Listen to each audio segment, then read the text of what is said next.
Welcome back to the series where we are deep diving into the tools that we use all the time when we're digitally apparel patterning in Adobe Illustrator.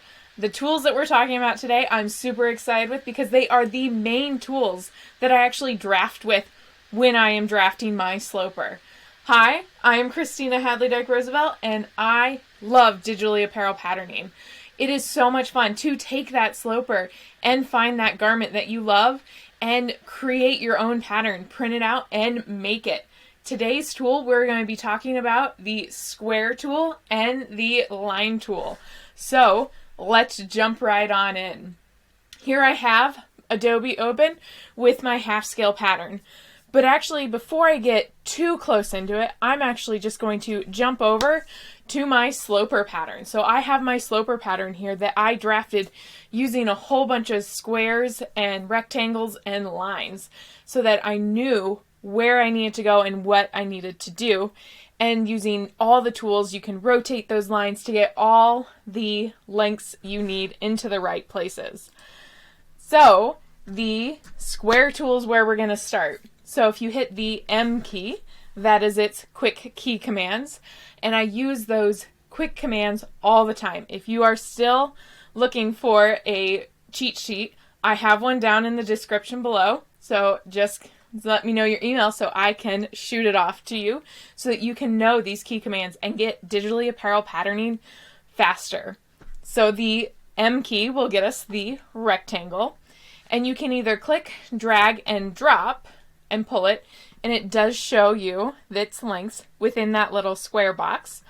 Or what I prefer to do is actually just click and a pop-up box will show up, and then you can put in the exact lengths that you need. I'm just going to do a 5x5 square because the square is also actually how you draft circles.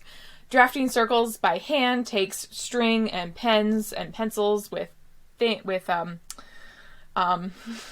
push pins in the center, and then you have to move all the way around. All you have to do is know the diameter of your circle and then grab that little tiny circle and pull it in until it highlights all around. And you got a perfect circle.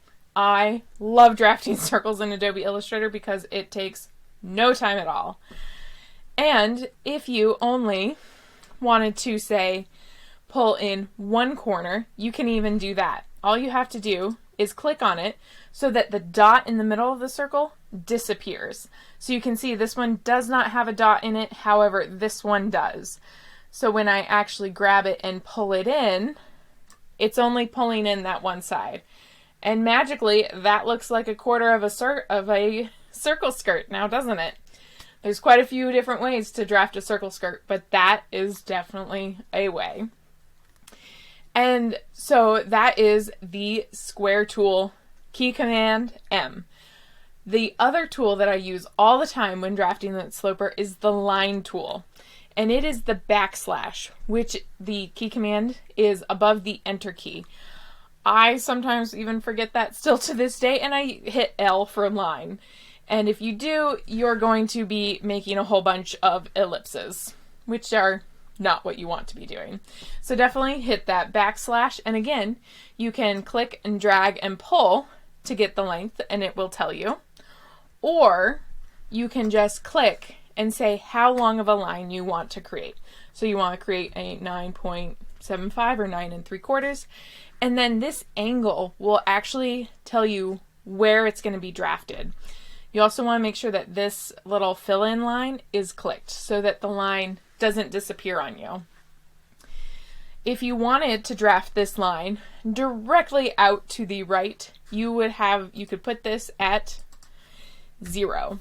If you wanted to draft it directly upwards, you could hit 90, 180 for directly left, and 270 for directly down. You can also drag and drop this to anywhere, any direction you want it to draft at, and it will draft that line right across there. Then you can use other tools that we will be discussing in later videos to rotate it around or move it to where you want to go. The line tool is also sometimes a tool I use to measure. There are a measure tool and other tools of how you can also measure as well, but it is a quick one that if you are drafting and you just want to double check a straight line, you can just pull until you hit those anchor points and know that is 4.14, and then you just delete and it's gone. The line tool and square tool are essential tools when digitally apparel drafting in Adobe Illustrator. Make sure you hit that like and subscribe button and check out some of the other videos in this series to help you get digitally apparel drafting faster. And don't forget to grab those key commands. They will help you start memorizing what all those codes are so that you can be drafting faster. I look forward to seeing you in another video.